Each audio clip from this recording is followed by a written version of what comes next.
দর্শক যারা শুনছেন সবার প্রতি আন্তরিক কৃতজ্ঞতা। এই ডিসকাশনটা যখন করছি ঠিক তখন মনের মধ্যে সবার একটা ভয়ঙ্কর ধরনের কষ্ট কাজ করছে। সোশ্যাল মিডিয়া হয়তো দেখেছেন যে মেহেদী হাসান মিরাজের চোখ ছলছল করছিল, সেটা দেখা গেছে।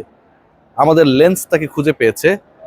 যত ক্রিকেটার রয়েছে এই মুহূর্তে সিলেটে বিপিএল খেলতে এসেছে, সবার হৃদয়ে রক্তক্ষরণ হচ্ছে কোচ মাহবুব আলী জ্যাকি। ঢাকা দলে, ঢাকা ক্যাপিটালসের সহকারী কোচের অকাল বিদায় এই মাঠে। কিছুক্ষণ পর তো জানাজা অনুষ্ঠিত হবে এখানটাই, আমরা সবাই অংশগ্রহণ করব, দর্শকরা থাকবে। কিন্তু এমন একটা সময়ে তিনি চলে গেলেন যখন তার দল অসাধারণ জয় তুলে নিয়েছে, যখন আপনাদের আমাদের সবার ফেভারিট ক্রিকেটার যাদেরকে নিয়ে অনেক বেশি আলোচনা ছিল এবং তাদের সিলেক্ট করার ক্ষেত্রে এই মাহবুব আলী জ্যাকি অকশনের টেবিলে একটা বড় রোল প্লে করেছেন, তারা পারফর্ম করেছেন। সাব্বির রহমান, নাসির হোসেনরা পারফর্ম করেছেন। তার ঢাকা গতকাল যে দলটা 190 চেস করে রাজশাহী ওয়ারিয়র্স জয় পেয়েছিল, সেই দলকে হারিয়ে দিয়েছে। কেউ কেউ আসলে সুখের দেখা তখন পান যখন আসলে তিনি নিজেই অন্যকে দুঃখের সাগরে ভাসিয়ে নিয়ে যান। একটু এন্ডোর্স করতেই হবে, গুরুত্বপূর্ণ, কারণ ঠান্ডা পড়েছে, আপনারা সবাই জানেন। এবং এই ঠান্ডায় যদি আপনি বডিতে 72 ঘন্টা পর্যন্ত ময়েশ্চার ধরে রাখতে চান, তাহলে লিলি হুইপশিয়া বডি ওয়াশ ব্যবহার করতে পারেন। ডেফিনেটলি এটা অনেক বেশি কার্যকর। যে আলোচনাটা করতে চাই আজকের এই ম্যাচে, এবং এই ম্যাচে সিরিয়াস যেই জায়গাটা নিয়ে আসলে বলতেই হবে, সেটা হচ্ছে সাব্বির রহমান রুম্মান। আবারও একটা বিপিএল এসেছে, আবারও একবার তিনি বিপিএল এ খেলছেন। এবং এই সাব্বিরকে নিয়ে দুই বিপিএল এর মাঝখানে আমি যত আলোচনা করেছি, কন্টেন্ট বানিয়েছি, আপনারা যারা আমাকে শোনেন তাদের 50% আমাকে গালি দিয়েছেন। সাব্বিরের কারণে নাকি আমি যে কন্টেন্টগুলো বানিয়েছি সেগুলো আসলে কার্যকর না, তিনি আর চলেন না, স্ট্রাইক রেট বেটার না, লেগ সাইডের বাইরে তার স্ট্রেংথ নেই। সেই সাব্বির রহমান রুম্মান আজকে যখন ঢাকা ক্যাপিটালস জয় পেয়েছে, চলে যাওয়া কোচ মাহবুব আলী জ্যাকির বিদেহী আত্মাকে যেই জয়টা একটু হলেও শান্তি দিয়েছে, সেই জয় ফিনিশিং রোল প্লে করেছেন সাব্বির রহমান রুম্মান। জ্যাকি স্যার যাকে সিলেক্ট করার ক্ষেত্রে, নেবার ক্ষেত্রে একটা বড় রোল প্লে করেছিলেন। সাব্বির রহমান রুম্মান 28 লাখ টাকায় ঢাকায় যেই ক্রিকেটারকে নেওয়া হয়েছে, সেই ক্রিকেটার করেছেন 21 রান। একটু অন্যভাবে যদি বলি, সেই 21 রান যখন করতে তিনি ক্রিজে গেছেন, ঠিক তখন প্রতি ওভারে প্রায় 7.5 মতো রান প্রয়োজন জয়ের জন্য রাজশাহীর বিপক্ষে ঢাকার। লো স্কোরিং ম্যাচ, শেষ দিকে সাব্বির মনে করা হচ্ছিল আরো ক্লোজ হয়ে যাবে। সাব্বির ছক্কা মেরে বাউন্ডারির ওপারে বল পাঠিয়ে, ওপারে এখন পেরিমিটার বোর্ড দেখা যায় না, স্ট্যাটিক বোর্ডের মতো অবস্থা, দলকে জিতিয়েছেন যখন দরকার 5 রানের। সেই সাব্বির 10 বলে 21 করেছেন, 210 স্ট্রাইক রেটে ব্যাট করেছেন। বিপিএল এর ভেরি ফার্স্ট ম্যাচে খেলতে নেমে অপরাজিত থেকে দলকে জেতানো সাব্বিরের স্ট্রাইক রেট, তার দল এবং প্রতিপক্ষ দল, দুই দল যদি আমরা বিবেচনা করি, সবার থেকে সবচেয়ে বেশি 210। তার দলের 150+ স্ট্রাইক রেটে কেউ ব্যাট করে নাই, যে কারণে ম্যাচটা একসময় মনে হচ্ছিল ক্লোজ হয়ে যাবে।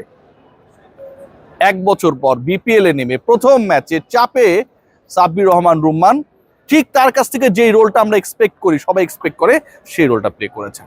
What about Nasir Hossain? অন্যদের আলোচনা আমি আসবো। What about Nasir Hossain? সাব্বির তো তাও ট্রেনিং করেন, প্র্যাকটিসের মধ্যে থাকেন, অনেক কিছু করার চেষ্টা করেন। নাসির হোসেনকে নিয়ে আমরা যেন একদম হতাশার রাজ্যে নিমজ্জিত। অথচ রংপুরকে এনসিএল জেতানোর ক্ষেত্রে নাসির হোসেনের বিভিন্ন সময় মাস্টার ক্লাস আমরা দেখেছি। নাসির হোসেন আজকে 2 উইকেট নিয়েছেন। যেই 2টা উইকেট নিয়েছেন, সেই 2 উইকেট আসলে মেরুদণ্ড, ব্যাটিং এর মেরুদণ্ড ভেঙে দিয়েছিল আজকে রাজশাহী ওয়ারিয়র্সের, যেই দলটা গতকালকে 190 চেস করছে। I am repeating, Nasir Hossain bat করতে নেমে 22 বলে 19 করেছেন। আপনি 132 চেস করবেন, আপনার ছক্কা মারার দরকার নেই, আপনার তাড়াহুড়ো করে উইকেট বিলানোর দরকার নেই, বরং সেটেল ডাউন করেন, টিকে থাকেন, যখন সময় আসবে তখন আপনি পেটাবেন। নাসির হোসেন সেই পরিকল্পনার মধ্যেই ছিলেন, শেষ পর্যন্ত থাকতে পারেননি। সাব্বির যেটা করতে পেরেছেন, নাসির আউট হয়ে গেছেন, কিন্তু ওই 19 রান, মহামূল্যবান 19 রান রাজশাহীর বিপক্ষে ঢাকাকে, ক্যাপিটাল সিটিকে এই জয় এনশিওর করার ক্ষেত্রে একটা অগ্রণী ভূমিকা পালন করেছে। আজকের পুরো ম্যাচের সিনারিও যদি আপনারা দেখেন, কোন জায়গায় আসলে এই ম্যাচটায় ঢাকা জিতেছে, কোন জায়গায় এই ম্যাচে আসলে বড় একটা রোল প্লে করেছে আমাদের আপনাদের প্রিয় দল, রোল প্লে করতে ফেইল করেছে রাজশাহী। নাজমুল হোসেন শান্ত ছাড়া কনভিন্সিং ব্যাটিং কেউ করতে পেরেছে? আপনি যদি স্কোর কার্ডটা দেখার চেষ্টা করেন, সাহিবজাদা ফারহান তিনি আউট হয়ে গেছেন, প্রথম বলে আউট হয়ে গেছেন, Tanzid Hasan Tamim again started good but finishing not that. 15 বলে 20 রান করেছেন। ইয়াসির চৌধুরী রাব্বি 44 লাখ টাকায় এই দলকে রাজশাহী কিনেছে। Hannan Sarkar is a very master class stroke maker in making teams. আবাহনীকে তিনি চ্যাম্পিয়ন করেছেন প্রিমিয়ার লিগে, ডেফিনেটলি যে আবাহনীকে কেউ গোনায় ধরেনি। কিন্তু হান্নান সরকার, আমার প্রিয় হান্নান ভাই, কেন ইয়াসির চৌধুরী রাব্বিকে প্রথমত মুশফিকুর রহিমের আগে ব্যাট করতে পাঠালেন, এটা নিয়ে আমার একটা বড় প্রশ্ন রয়েছে। দ্বিতীয়ত তাকে দলে নিলেন কেন? 15 বলে 13 রান করা ইয়াসির চৌধুরী রাব্বি পুরো মোমেন্টামটা, মানে মিডল অর্ডারের মোমেন্টাম নষ্ট করার ক্ষেত্রে একটা বড় রোল প্লে করেছেন। মুশফিকুর রহিম আজকে ফেইল করেছেন, ওভাবে করতে পারেন নাই। 23 বলে 24 run according to the strike rate কোনোভাবে অ্যাকসেপ্টেবল না। এবং শেষের দিকে আমার কাছে মনে হয় যে এই ধরনের ফিনিশিং এক্সপেক্টেড ছিল সেটা ঢাকা আজকে ডেলিভার করতে পারে নাই। কেন পারে নাই? দেখুন, আপনি যদি নাসির হোসেনের 2টা উইকেটের দিকে তাকান, তাহলে 5ম ওভারে নাসির ফিরিয়েছেন তানজিদ হাসান তামিমকে। মানে আপনার পাওয়ার প্লে এবং রেস্ট অফ দ্য ওভার্সে প্রতিপক্ষের বোলিংকে গুড়িয়ে দেওয়ার জন্য আপনার সবচেয়ে কার্যকর অস্ত্র যিনি, তাকে নাসির হোসেন কিন্তু আউট করেছেন, নাসির ভাই আউট করে দিয়েছেন। এবং যখন মুশফিকুর রহিম খোলস থেকে বের হবেন, প্ল্যান করবেন, লাস্ট 5 ওভারে পেটাবেন, ঠিক তখন 16তম ওভারে মুশফিকুর রহিমকে নাসির হোসেন ফিরিয়ে দিলেন। এই যে ব্যবধানটা, এবং একই সাথে অচল ইমাদু আসিমও যখন 3টা উইকেট নিয়ে নেয়, আমার কাছে মনে হয় যে রাজশাহী ওইখানেই ম্যাচটা হেরে যায়। প্রতিপক্ষ, আমার কাছে মনে হয়েছে যে ঢাকা যতটুকু না আসলে বিচলিত প্যানিক করতে পেরেছিল, রাজশাহী তার থেকে এমনিতেই অনেকটা প্রেশারকে ইনভাইট করেছে। এবং যেই প্রেশারের ইনভিটেশনটা এন্ড অফ দ্য ডে তাদের এই পরাজয় তাদের স্কোরটাকে আনস্মার্ট করার ক্ষেত্রে একটা বড় রোল প্লে করেছে। এই ম্যাচে আমি আবারও বলবো যে আজকের এই ম্যাচের সবচেয়ে ক্রুশিয়াল পয়েন্ট ছিল সাব্বির রহমানের শেষের ফিনিশিং। কারণ ওই সময়টায় গিয়ে অনেক দলই আসলে পা হরকায়। সাব্বির যদি কোনো কারণে আউট হয়ে যেতেন বা 1-2টা উইকেট পড়ে যেত, কে জানে এই লো স্কোরিং ম্যাচটা হয়তো রাজশাহী তাদের নিজের করে নিতে পারতো, কিন্তু সেটা হয় নাই। বাউন্ডারি ওভার বাউন্ডারি শুরুটা করেছেন ছক্কা মেরে, অফ সাইডে দারুণ একটা 4 মেরেছেন, ফিনিশিং এর যে রান সেটাও ছক্কা মেরে।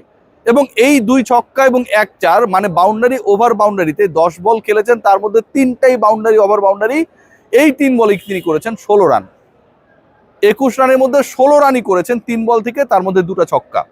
এবং নাসির হোসেন ঠিক বিপরীত ব্যাটিংটা করেছেন, বিলো 100 স্ট্রাইক রেট, বাট টিকে থাকার যখন দরকার ছিল ঠিক সেই কাজটা করেছেন। এই ম্যাচে আবারও বলবো প্রাপ্তির থেকে অপ্রাপ্তি বেশি। ঢাকা জিতেছে, ঢাকা হ্যাপি, রাজশাহী হেরেছে, রাজশাহী আনহ্যাপি। কিন্তু দুই দল কিংবা এই বিপিএল এ যত ক্রিকেটার রয়েছে সবাই একটা জায়গায় গিয়ে আসলে আজকে যে ইনসিডেন্টটা মাঠে ঘটে গেছে, একটা মানুষ উইদিন 5 মিনিটসের মধ্যে তরতাজা একজন মানুষ, অ্যাথলিট, ক্রিকেটারদের নিয়ে কাজ করে, মাঠে গিয়ে প্ল্যান পর্যন্ত করেছে, টস হয়ে গেছে, 11 কি হবে মাহবুব আলী জ্যাকি ডেফিনেটলি সেখানটাও ইনপুট দিয়েছে, সাব্বির নাসিররা কিভাবে ব্যাট করবে